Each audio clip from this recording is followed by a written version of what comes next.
तो अब हम क्वेश्चन नंबर 13 है उसको सॉल्व करने जा रहे हैं। तो बहुत ही इंपॉर्टेंट क्वेश्चन है, ये भी एग्ज़ाम के लिए अच्छा बनने वाला क्वेश्चन है, तो एक बार आपका फोकस इधर होना चाहिए। तो मैं स्टार्ट करता हूँ क्वेश्चन नंबर 13 यानी 13।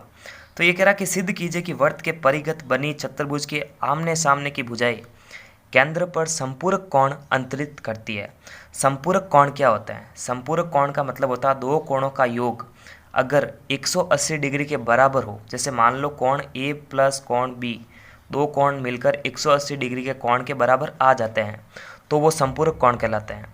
तो ये हमारे से यही कह रहा है कि वृत्त के परिगत, अब चित्र तो हमारे को ही बनाना पड़ता है, तो देखो चित्र बना दिया हमने।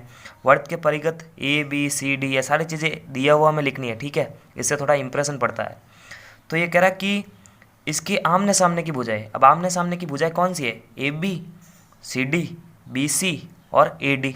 तो दोनों में से अपन कोई भी एक आमने सामने वाली भुजाओं द्वारा केंद्र पर जो कोण अंतरित हो रहा है, देखो कौन सा हो रहा है, इसमें दिमाग लगाना आपको, ठीक है। तो ए ओ बी यानी इस भुजा द्वारा केंद्र पर, इस पर ये कोण अंतरित हो रहा है, ठीक है। और इस भुजा द्वारा यानी इसके सामने वाली भुजा ये सी डी, तो सी डी से जो कोण अंतरित हो रहा है केंद्र पर, ये वाला यानी सी ओ डी, अगर इन दोनों का योगफल अपन 180 डिग्री के बराबर निकाल दे तो ये सिद्ध हो जाएगा। तो देखो हमारे को यहाँ पर प्रमाण लिख के क्या लिखना है? प्रमाण का मतलब क्या होता है कि हमारे पास में जो जो प्रूफ है उसका आधार बनाना है, यानी उसको लेकर ही अपन जो है इस क्वेश्चन को सॉल्व कर देंगे। तो जो जो हमारे पास में प्रूफ है हम यहाँ पर लिखते जाएंगे और इस क्वेश्चन को सिद्ध कर देंगे। तो प्रूफ हमारे पास में अब क्या है, क्योंकि कुछ जानकारी तो हमने दिया हुआ हमें लिख दी। अब यहाँ पर हम लिखते हैं कि पी क्यू आर तथा एस स्पर्श बिंदु है, स्पर्श बिंदु है, ठीक है। तो स्पर्श बिंदु हमारे पास में पी क्यू आर एस स्पर्श बिंदु है। और जानकारी हमारे पास में क्या है कि ओ पी लंब है स्पर्शिका ए बी पर, ओ क्यू लंब है बी सी पर, ओ आर लंब है सी डी पर, उसी प्रकार ओ एस लंब है ए डी पर। ये हमारे पास में जानकारी है, ठीक है। और क्या जानकारी दे रखी है? तो इतना ही काफ़ी है। तो हम देखिए कौन सी चीज़ का जो है यूज करेंगे और इसको सॉल्व करेंगे। अब यहाँ पर आपको कौन सा तरीका लगाना है, आपको यहाँ से, ठीक है, नंबरिंग देना है। 1 नंबर, 2 नंबर, 3 नंबर, ये 4 नंबर, ठीक है। कंटिन्यू 5 नंबर, 6 नंबर, ये 7 नंबर और ये 8 नंबर। ये काम आपको आना चाहिए ये, और ये तो बहुत ही सिंपल है।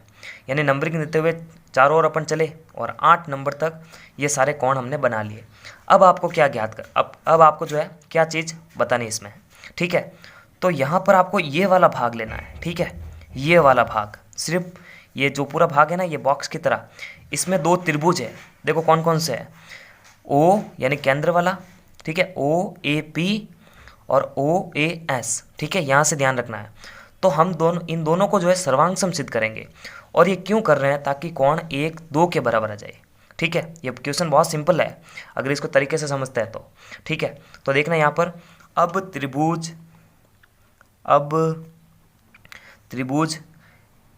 ओ ए पी तथा ओ ए एस में, यानी इन दोनों को मेरे को सर्वांगसम सिद्ध करना है। सर्वांगसम का मतलब इनके सभी अंक बराबर।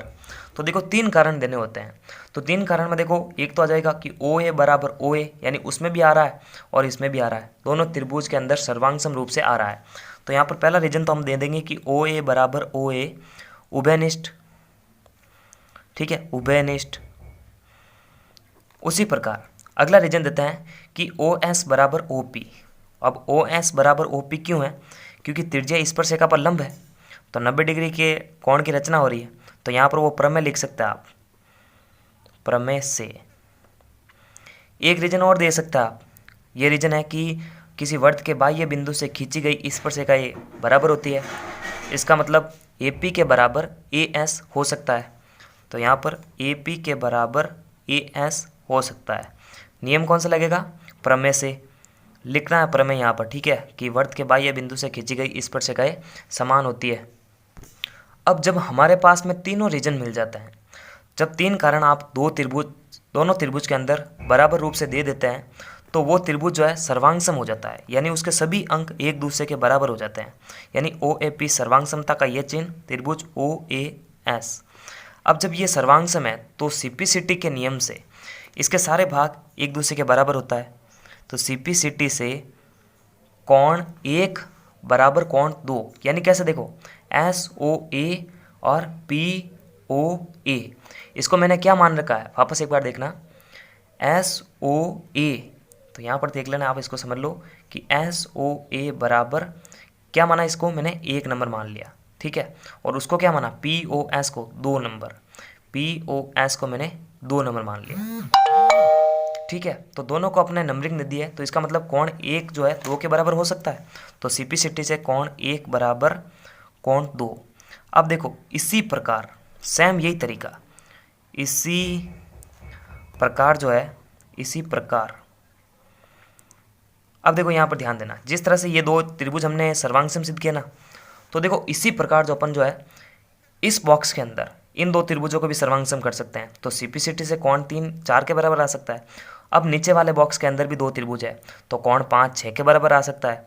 उसी प्रकार इस बॉक्स के अंदर दो त्रिभुज है, तो कोण 7 कोण 8 के बराबर आ सकता है।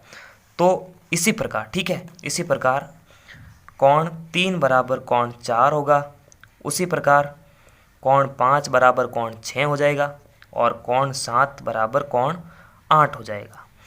अब इनको मैं नंबर दे रहा हूँ, ठीक है। तो समीकरण नंबर 1, ये दूसरा, ये तीसरा, ये चौथा, ठीक है। अब देखना यहाँ पर हम जो है क्या लिखने वाला है। आपने एक नियम छोटी क्लासों में पढ़ा है कि केंद्र पर अंतरित होने वाले सभी कोणों का योगफल या फिर केंद्र पर बने सभी कोणों का योगफल 360 डिग्री के बराबर होता है। तो ये केंद्र O है, O पर बने सभी कोणों का योगफल 360 डिग्री के बराबर होता है।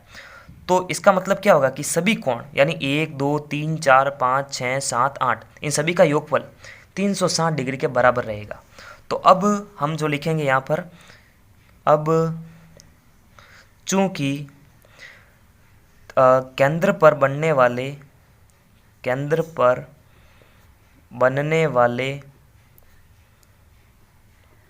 कोणों का योग 360 डिग्री होता है, तो इस नियम से तो इस डायग्राम के अंदर सभी कोणों का योगफल यानी कोण 1 प्लस कोण 2 प्लस कोण 3 प्लस कोण 4 प्लस कोण 5 प्लस कोण 6 प्लस कोण 7 प्लस कोण 8 बराबर 360 डिग्री। अब देखना यहाँ पर ध्यान देना आपको कि 1 2 के बराबर है, 3 4 के बराबर है, 5 6 के बराबर है, 7 8 के बराबर है। तो देखो हमारे को क्या करना है यहाँ पर, इन्हीं सब से समीकरण 1 2 3 4 से यहाँ पर लिख देते हैं एक बार। समीकरण 1 2 3 व 4 से हम क्या करेंगे यहाँ पर कि 1 की जगह 2 लिख देंगे, क्योंकि 1 2 के बराबर है, तो इसकी जगह अपन क्या लिख सकते हैं कोण 2, और इसकी जगह तो वापस 2 ही लिखेंगे। अब 3 के बराबर अपन जो है 4 के बराबर अपन 3 लिख सकते हैं, तो कोण 3 प्लस कोण 3। उसी प्रकार कोण 5 प्लस 6 है, तो मैं क्या लिखूंगा, कोण 5 की जगह 6 लिख सकते हैं अपन, तो कोण 6 प्लस कोण 6 प्लस, अब इसकी जगह अपन क्या लिख सकते हैं, ये जो है ना 7 और 8, तो अपन देखो 7 8 के बराबर है, तो इसका मतलब अपन कोण 7 प्लस कोण 7, ठीक है, बराबर में है 360 डिग्री। अब ये देखो सारे कोण 2 2 है, 2 2 है, ठीक है ना। और ये हमने क्यों लिखे हैं, आपके दिमाग के अंदर एक क्वेश्चन आ रहा है कि 1 की जगह 2 लिख सकते हैं, तो 2 की जगह 1 1 हमने क्यों नहीं लिखा। वो इसलिए नहीं लिखा क्योंकि देखो अगर हम जो है इसकी जगह ये लिखते हैं तो हमारे पास में ये वाला कोण नहीं आ रहा है, ठीक है।